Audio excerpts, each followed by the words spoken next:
Hey guys, what's up? How y'all doing? I'm here to give you guys a recap on a new episode of World Trigger, which is on Season 3 on Episode 9 or Episode 94 of the total number of episodes. Now, this episode right here was actually really nice, and then there are some things here and there that's about to be revealed, so if anything else,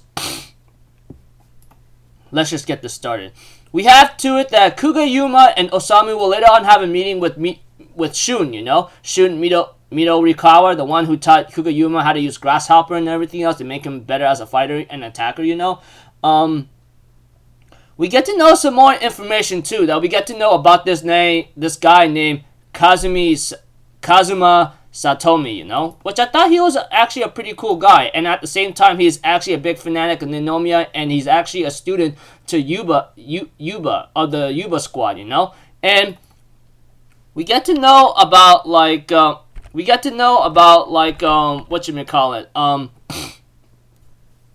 about the Yuba squad, but I'll get to that just a moment, you know? Let's just take some time here and there, so if anything else, let me continue. We get to know that the Yuba squad actually had another member, which his name was Kanda, and then he was given a son in a respectful tone by Konami, you know. He was actually part of the Yuba squad member until he had to leave in order to focus on school and college, which is really understandable, you know. I mean, as your life continues on and as you grow up, I mean, depending where you want to go, I mean, you will focus on college or school in order to live out your life, you know. And what makes Yuba squad possibly strong is that Kanda's son, in respect, is that he was actually irreplaceable in the Yuba squad, you know? Very irreplaceable. So, yeah, it was pretty crazy here and there. So, if anything else, we get to see Kazuma Satomi decides to have a little small talk with Kuga Yuma, while Shun decides to have Yuma meet Yuba himself, you know? And we get to know about Yuba-san is actually top class fighter in one-on-one battles. We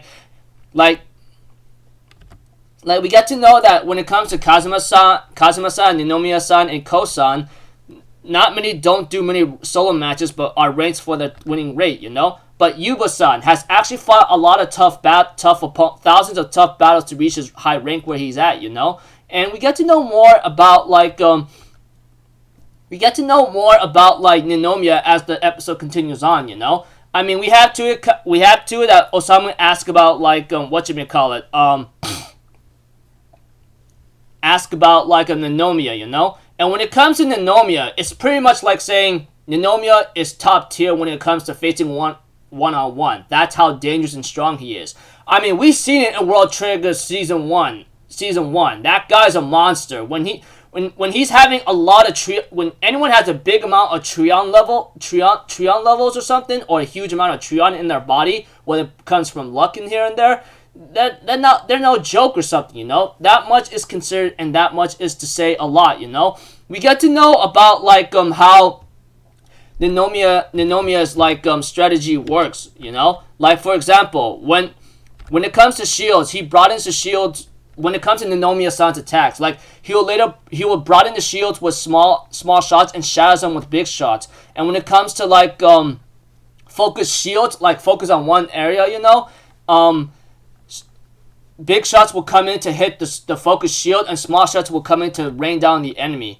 And we get to know more about this we get to know more about Ninomiya, you know. Is that he is very powerful and deadly, and the only person who would be able to go toe to toe against him is Izumi. And you guys and a reminder about who Izumi is. He is part of Tachikawa's squad, and he's rank A. He's the one that's been teaching Osamu how to use certain bullets in his arsenal, etc., you know. That's how powerful they are. And if you guys been realizing and looking at it carefully, is that Izumi and Ninomiya has been hanging out a lot, you know, talking about B rank wars and how it goes here and there, etc. They seem to have a friendly relationship, but let's not forget is that Ninomiya also asked Izumi to teach him some skills or techniques that he himself lacked, which shows that the Captain Ninomiya of Ninomiya squad respects Izumi very much, as Izumi has that possible same respect to him, you know? So, what like I said, and when it comes to Yuba, he's actually very powerful too. But he's also called also called invincible by Kazuma Satomi, you know, which is pretty ironic because he actually respects Yuba-san and Ninomiya-san very much of their ability in the Trion levels, you know. I thought it was pretty cool to see how like how Kazuma, who's actually an A rank squad, is very like respectful towards them. Although it's to be expected because they're very strong, you know, etc. But when Osamu asked the question, when it comes to between Yuba and Ninomiya, who do you think will actually win? And the guy says, well, it'd be Ninomiya overall because Ninomiya's Trion level is freaking high, man. Like, as a reminder and telling you guys again, and sorry for repeating myself, Ninomiya's Trion level is super high, and that's why he's called a deadly guy that you don't want to face head on because he could fire a bunch of bullets at you and then you have a hard time dodging it. I mean, like I said, check back in season 1 and how he defeated Kugayuma like no problem. Even though Kugayuma was very close to like hitting him, he wasn't able. It was like 1 inch away or a few meters away, unable to like deal a fatal blow against him, etc. You know, but when it comes to Yuba, his Trion level is possibly low or something. I mean, like when I look at the stat when I'm trying to look at the stats between them, you know, I mean like Ninomiya is pretty much higher than Yuba, but Kazuma says, but if it depending on the environment or complicated terrain, Yuba might have a chance against Ninomiya, you know, depending if he's in his range and depending on the environment, terrain, and what's surrounding them. So I guess it depends on Yuba squad's territory. I mean, Captain Yuba's territory, you know? And when it comes to gunners, it's actually very easy when I look at it, you know? I mean, we've seen a lot of gunners like Ai Kitora and many others, you know? You guys get the cue here and there, you know? But that aside, when it comes to gunners here and there, Kazuma Satomi is actually number 1 in that. Jin actually talked to Osamu about that after he finished his talk with Kazuma Satomi, you know? And that guy does not even know he's actually number 1 gunner in all of Border, which I go like, holy crud, man, that's really crazy. Especially when Jin says, you're lucky to ask a number 1 about another number 1, you know? He's currently top of all gunner agents, which is really crazy, and he doesn't even know that. And we get to see a scene with Kugayuma and like Shun Minorikawa having to like meet Yuba, you know? And we get to see too that we get to see another member of Yuba's squad, you know? Which apparently it is Yukari Obishima.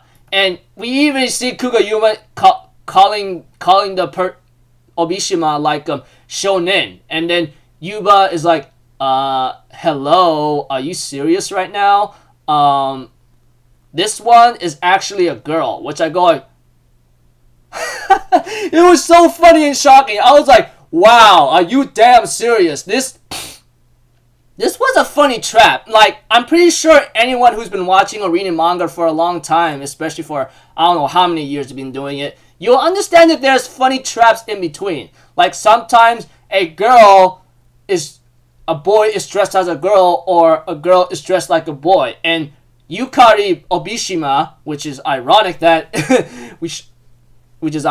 is actually a girl. It's just she looks like a male, you know, which is really freaking shocking here and there. And Kugayuma makes his apologies here and there, and Yuba says like, okay, if you're that sincere and you feel sorry, face Yukari for a bit. And we get to see Kugayuma actually losing a lot, but apparently Captain Yuba is actually very smart. I mean, it was hinted at in this episode that he's very strong and that he's not something to joke about. He knows Kugayuma was actually holding back. And we had Kugayuma decides to say, okay, I'll go all out just this once, okay? And we had Kugayuma decides to use a new technique that he learned. He decided to use a new technique which involves scorpion, you know? We had that Kugayuma actually threw a scorpion looking like disc at Yukari or something. Yukari Obishima. I'm gonna call her Yukari because I think it's really easy. Although it seems disrespectful or seems weird, but forgive me. I think it's much more easier that way. Repeating myself again, and I apologize for that. Like I said, Kugayuma throws like a boomerang looking like scorpion at Yukari and ends up actually using a Mole Claw to make it connect and actually defeats Yukari head on. And I like, oh wow, that's pretty crazy, So Kugayuma says that he actually connected a scorpion from underground to that projectile and just transformed it, That's all he did. And that's actually one of Kuga Senpai's skills that he actually picked up on, Just a little like different or a variation. That was a new move or something, And we had to it. Kugayuma was about to leave, but Yuba says, "Stop right there. You actually gave out way too much. So here's your change. You and me will go head to head. How's that sound? That kind of thing." Now I will tell you this beforehand that Captain Yuba did not want to face Kugayuma because he wants to save his attacks and skills for later, which is understandable. Like when an opponent knows your technique, your attacks, and everything else all together, it's gonna give the other opponent a big advantage to plan ahead and know what to do. You don't want them to know that, but when it comes to the logs and all that, everyone could always watch it about the other squad, that kind of thing. And we have to it that that Captain Yuba says, "I'll take you on. Here's your change," And Yuma says, "Oh, now we're talking." But the moment Shun makes the signal of saying, "Okay, go," he ends up drawing like a freaking cowboy from the east or the west of all directions, and one shots Kugayuma very badly and defeats him no matter what in an instant. Like it's like one of those things in the cowboy west or east movies, how you want to call it. Forgive me for being a little disrespectful or saying it in a rude way. Is that whoever draws first wins, and he drew first and shot Kugayuma like game over, bullseye, I win kind of thing, However, even though he won, he even tells Yukari after Kugayuma and Shun left, saying that he would not want to fight Kugayuma on a one-on-one fight, So that just shows another thing about his intellect, that despite him being strong and that he's a very fast draw, and even though he defeats Kugayuma, he even stated himself that he would not want to fight Kugayuma head-on, like one-on-one or something, depending on the situation, which shows that his skills are very good. So is his intellect, etc. And we have to Kugayuma says, "I'm pretty excited for the next match," which I go like, yeah, I'm pretty excited too, because one, we have yet to see if Chica's gonna go all out and blow everything to hell, As for the others, Osamu gets intel about how strong Ninomiya is, how he how he breaks shields, etc. Like he sends small bullets at the big shield, and it has the big bullets do the finishing blow. And when it comes to focus shields, he has the big bullets do the damage, and later on, we have to it that the small ones would finish him off, that kind of thing, etc. Not to mention, like I said and repeating myself again, is that Ninomiya is only able to go toe-to-toe with Izumi, or Izumi is the only one able to go toe-to-toe against Ninomiya, So we don't really know. Not to mention, Kazuma Satomi it actually analyzed Hyusei how strong he is too, because we all know Hyusei's Truon level is also very high, and he's very capable of a lot of things here and there. So we don't know what Tamakuma 2 is gonna come up with, but all I know is Chika is gonna be a big. I'm just guessing and having a hypothesis or theory that Chika's gonna have a big role to play, because she wants to change. She knows that, but she had a mental strain on her own mind or health that's causing her not to really be at its best here and there. So yeah, I'm really looking forward to seeing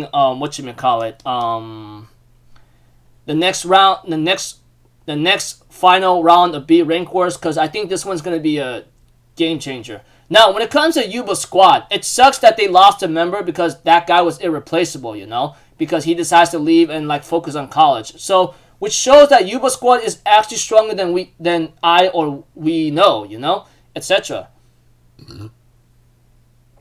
So knowing that Kanda was part of Yuba Sqaud, it shows that he's actually very strong. But I wish I could see him in action because, you know, when it comes to the final round of B Rank Wars, we may not see how peak or strong Yuba Sqaud really is because they lost a member who decides to go focus on school and college, which is understandable.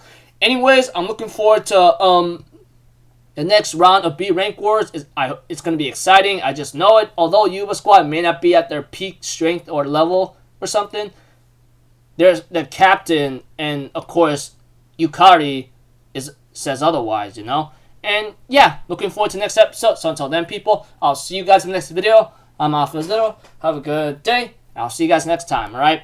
Peace out. Bye-bye. Ta-da!